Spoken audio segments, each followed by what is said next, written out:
நான் ஏற்கனவே சொல்லியிருக்கேன், இது மகிழ்ச்சி.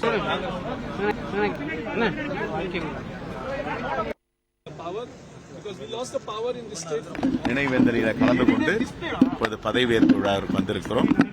ஒவ்வொருவரும் தமிழ்நாடு காங்கிரஸ் கமிட்டியை சார்ந்தவர்களும் தமிழ்நாட்டு மக்களும் தலைவர் ராஜீவ்காந்தியுடைய தியாகத்தை நினைவில் கொள்ள வேண்டும். எதற்காக இந்த தியாகம் நடந்தது, அவர் எப்படி இந்தியாவுடைய பெருமைகளை தலைநிமிர வைத்தார், விஞ்ஞான யுக புரட்சி ஆகட்டும், பஞ்சாயத்து ராஜ் சட்டமாகட்டும், நகரபாலிகா சட்டமாகட்டும், அமெரிக்கா ஒருபோதும் இந்தியாவை அடிபணிய வைக்க முயற்சிக்கவில்லை என்றால் அதற்கு காரணம் ராஜீவ்காந்தி அவர்கள். தலைவர் ராஜீவ்காந்தி காலத்தில் இந்தியா தலைநிமிர்ந்து நின்றது.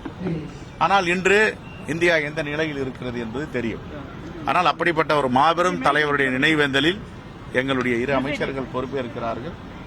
ஆகவே மக்களுக்கும் எங்களுடைய கட்சியை கடுமையாக உழைப்பார்கள். இரண்டு திராவிட கட்சிகள் செய்யாத தமிழக வெற்றி கழகம் என்று கொடுத்திருக்க காங்கிரஸ்க்கு எப்படி பாக்குறீங்க? வரவேற்கிறோம், மகிழ்ச்சி அடைகிறோம்.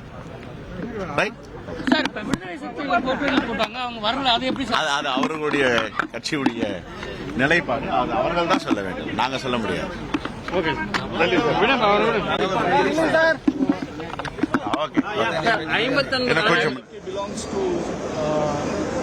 NDA and which belongs to some other group.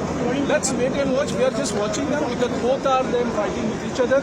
Now it's a legal battle. There is also a disqualification petition, so it's a legal game now. DMK is still upset with you, sir, and they still claim that like you should have come and met them and such. What does Congress have as a response for them? See, our leaders had already spoken to them from Delhi regarding respecting the mandate of the people. So people of Tamil Nadu have given one direction to us. We followed that direction. We did not betray anybody. If KMK was short of forming the government of 5 MLAs that we possess, then definitely we could have called as betrayal. Respecting the people's mandate is not a big deal. What is the future for India Alliance now, sir? Yes, India Alliance is intact in Kerala.